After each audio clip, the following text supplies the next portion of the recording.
Halo semua, hari ini kelompok kami akan membahas tentang Pak Jokowi. Ayo.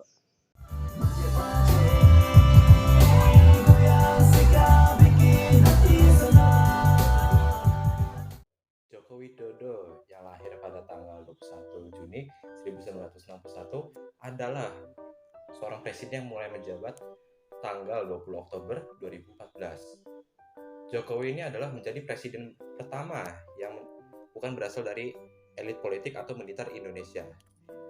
Dan fun fact, Pak Presiden ini dulu adalah seorang mabel. Pak Jokowi emang dulunya jadi apa sih? Nah, Pak Jokowi itu dulu itu menjadi tukang mabel. Bakatnya beliau ini diturunkan dari bapaknya. Dan dengan bakatnya beliau melanjutkan pendidikannya di Fakultas Kehutanan Universitas Gadjah Mada. Dan di sana beliau belajar tentang struktur kayu, pemanfaatannya, dan teknologinya. Bahkan, beliau membuat judul skripsi tentang pola konsumsi kayu lapis pada pemakaian akhir di Kota Surakarta.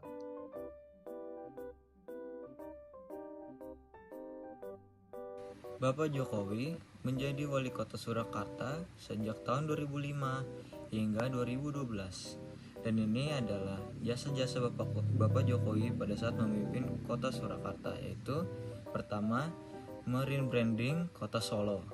Branding untuk kota Solo dilakukan dengan menyetujui slogan Solo, yaitu The Spirit of Java.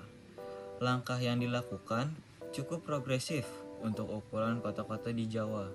Ia mampu merelokasi pedagang barang bekas di Taman Banjarsari hampir tanpa gejolak untuk merevitalisasi.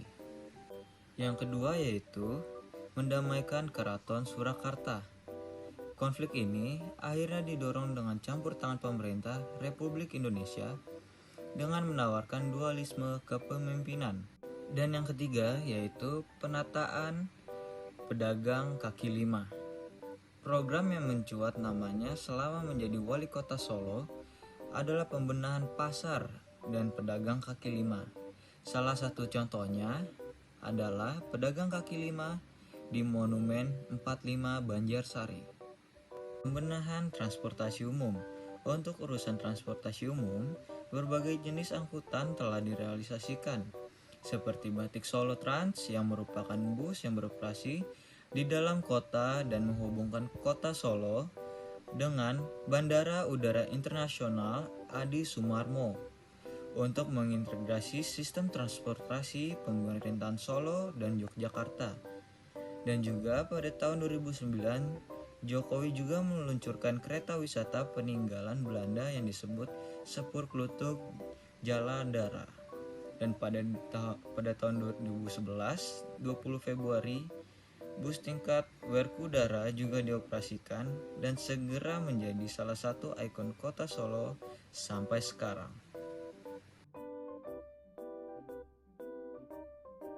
Semenjak terpilih sebagai gubernur, popularitasnya terus naik dan menjadi sorotan media. Akibatnya, muncul wacana untuk menjadikan calon presiden untuk pemilu presiden 2014.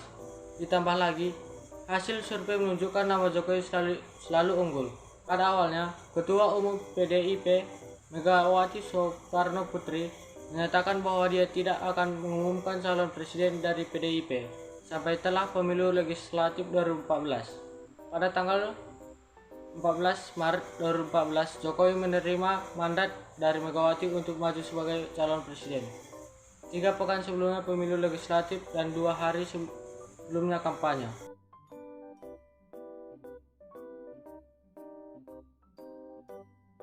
Kebijakan semasa pemerintahan Joko Widodo. Yang pertama, kebijakan mengenai peningkatan kesejahteraan rakyat.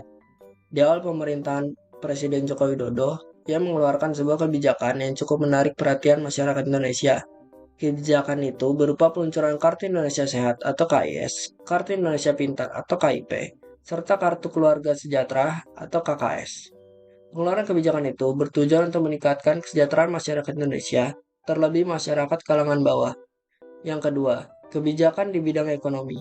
Dalam pemerintahannya, Presiden Joko Widodo pernah membuat sebuah kebijakan mengenai kenaikan harga BBM. Keputusan tersebut memicu berbagai aksi demonstrasi di berbagai wilayah di Indonesia. kebijakan mengenai kenaikan BBM itu dirasa kurang tepat pada saat itu. Yang ketiga, kebijakan di bidang kelautan. Di sektor kelautan, Presiden Joko Widodo menginstruksikan perlakuan keras terhadap para pencuri ikan yang ada di wilayah perairan Indonesia. Perlakuan keras tersebut diharapkan mampu memberikan rasa takut kepada seluruh pencuri ikan, khususnya di wilayah Indonesia. Dalam kebijakan ini juga, Presiden Joko Widodo mengangkat Menteri Kelautan yang berkompeten untuk memberantas adanya illegal fishing di perairan Indonesia. Salah satu upaya yang dilakukan oleh Menteri Kelautan adalah berupaya sebisa mungkin untuk menenggelamkan kapal-kapal asing yang ada. Pemerintah Indonesia tidak memberikan rasa ampun sama sekali dalam hal ini. Selanjutnya yang keempat, kebijakan di bidang pertambangan. Pada pemerintahan Presiden Joko Widodo, pemerintah mengupayakan untuk dapat menguasai sumber daya alam agar mampu dikelola secara pribadi. Salah satunya adalah pada Desember 2019, pemerintah berhasil mengambil alih 51% saham yang dimiliki oleh PT Freeport Indonesia. Setelah 51 tahun, saham tersebut dikuasai oleh McMoran sebanyak 90,4%.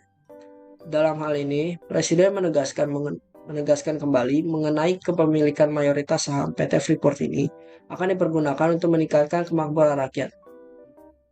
Hal itu merupakan salah satu keberhasilan kebijakan pemerintah dalam upaya pengeksplorasian sumber daya alam Indonesia yang ditujukan untuk mencapai kesejahteraan serta kemakmuran bangsa Indonesia.